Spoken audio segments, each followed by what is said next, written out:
नमस्कार दोस्तों। इस वीडियो में देखेंगे इतिहास की 5 जो काफ़ी अजीब घटनाएं थी लेकिन सच हैं। ओके, तो इतिहास की 5 अजीब मगर सच घटनाएं देखेंगे।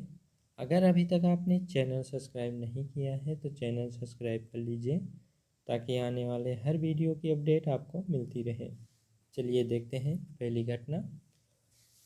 पहली घटना है कि मोहम्मद बिन तुगलक को इतिहास में बुद्धिमान मूर्ख के रूप में जाना जाता है।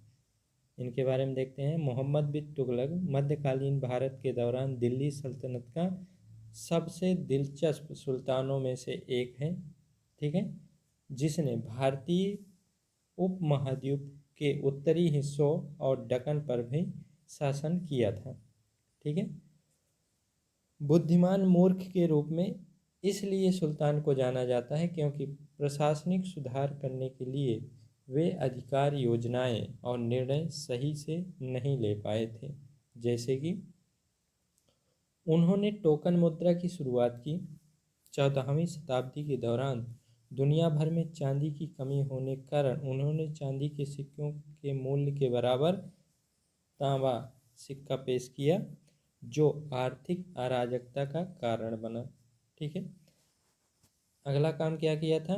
पूरे भारतीय उपमहाद्वीप पर शासन करने के लिए उन्होंने अपनी राजधानी दिल्ली से दौलताबाद स्थानांतरित कर दी। उन्होंने नई राजधानी को स्थानांतरित करने के लिए विद्वानों, कवियों, संगीतकार समेत दिल्ली की पूरी आबादी को दौलताबाद शिफ्ट करने को कहा। जब तक लोग दौलताबाद पहुंचे, मोहम्मद बिन तुगलक ने अपना मन बदल दिया और नई राजधानी छोड़ने और अपनी पुरानी राजधानी दिल्ली जाने का फैसला किया। स्थानांतरण राजधानी की योजना पूरी तरह विफल रही, इसलिए काफ़ी अजीब घटना थी मोहम्मद बिन तुगलक के द्वारा। अगला देखते हैं। अगली घटना है द्वितीय विश्व युद्ध के दौरान रूस पर हिटलर का आक्रमण। ये भी घटना देखते हैं। इतिहासकार एंड्रू रॉबर्ट्स की किताब द स्टॉर्म ऑफ वॉर के अनुसार 1941 में हिटलर का रूस पर आक्रमण करने के लिए उसकी सेना आमतौर पर बीमार थी, या यह कह सकते हैं कि वहाँ ठंडे वातावरण के हिसाब से तैयार नहीं थी। तो इतिहासकार एंड्रू रॉबर्ट्स लिखते हैं अपनी किताब द स्टॉर्म ऑफ वॉर में कि जब हिटलर ने आक्रमण करने को कहा या जब आक्रमण किया रूस पर, तो उसकी सेना तैयार नहीं थी ठंडे वातावरण के कारण। हिटलर के आदेश के अनुसार जर्मनी ने रूस पर 22 जून 1941 में आक्रमण शुरू किया। उस समय वहाँ बहुत ठंड थी और जर्मनी की पुलिस ने रूस के सैनिकों को पर्याप्त ऊनी टोपी, दस्ताने, ओवरकोट जैसी वस्तुओं को नहीं पहुंचाया था। ठीक है, युद्ध के दौरान ठंड की वजह से खाना भी पर्याप्त समय तक नहीं पहुंच पाया और सैनिकों के इतनी ठंड में रहने का कोई अनुभव ही नहीं था। ठीक है, ये जानते हुए कि ठंड काफ़ी है, सैनिकों के पास ना कोई गर्म कपड़े थे ना ही खाना, हिटलर ने युद्ध को नहीं रोका। परिणाम स्वरूप हजारों सैनिकों ने अपने अंग खो दिए। उनकी नाक, उंगलियां और अन्य अंग ठंड से फट गए थे।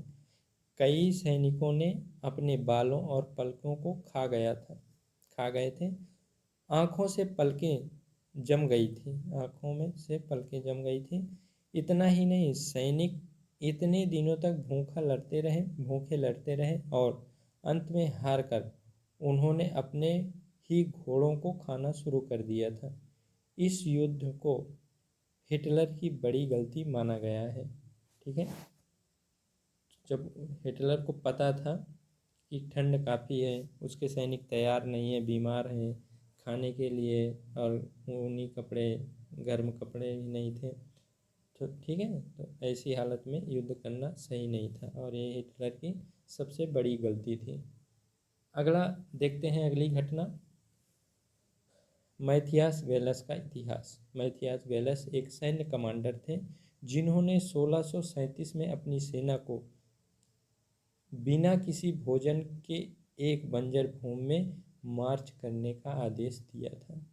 मैथियास गेलस सैन्य कमांडर थे, 1637 में अपनी सेना को बिना भोजन के एक बंजर जमीन में मार्च करने का आदेश दिया। उसके ज़्यादातर सैनिक भूख से मर गए थे। उन्होंने 1638 में अपनी सेना को उसी बंजर भूमि में फिर से ले जाने की गलती दोहराया था। 1635 में गेलस और उसके सैनिकों ने ज़ुइब्रकन को जब्त किया। आप पढ़ लीजिए। उन्होंने 3 महीने तक शहर पर कब्जा कर लिया। आखिरकार भोजन खत्म होने लगा और सेना भूख से मरने लगी। आगे बढ़ते हैं। गेलस द्वारा अंतिम गलती 1937 और 38 में हुई थी। इस लड़ाई में गेलस ने स्वीडिश जनरल बैनर के खिलाफ आदेश दिया था। बैनर और उसके सैनिक ने 2 बार उसी बंजर भूमि में हमला किया। भोजन खत्म हो गया, अधिकांश सेना भूख से मरने लगी। यह विश्वास करना मुश्किल है कि एक अनुभवी जनरल 2 बार एक ही गलती कैसे कर सकता है। इसलिए मैथियस गेलस को इतिहास में आर्मी रेकर या सेनाओं के विनाशक के रूप में जाना जाता है। ठीक है, मैथियस गेलस को सेनाओं के विनाशक के रूप में जाना जाता है। अगली घटना देखते हैं।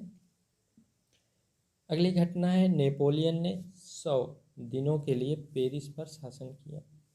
नेपोलियन एल्बा द्वीप पर अपने निर्वासन से बचने में कामयाब रहा और फ्रांस पहुंचकर पेरिस पर 100 दिनों तक शासन किया। पेरिस को गठबंधन के द्वारा जीतने के बाद नेपोलियन को 1814 में इस्तीफा देने के लिए मजबूर होना पड़ा और उसे एल्बा द्वीप से निर्वासित कर दिया गया।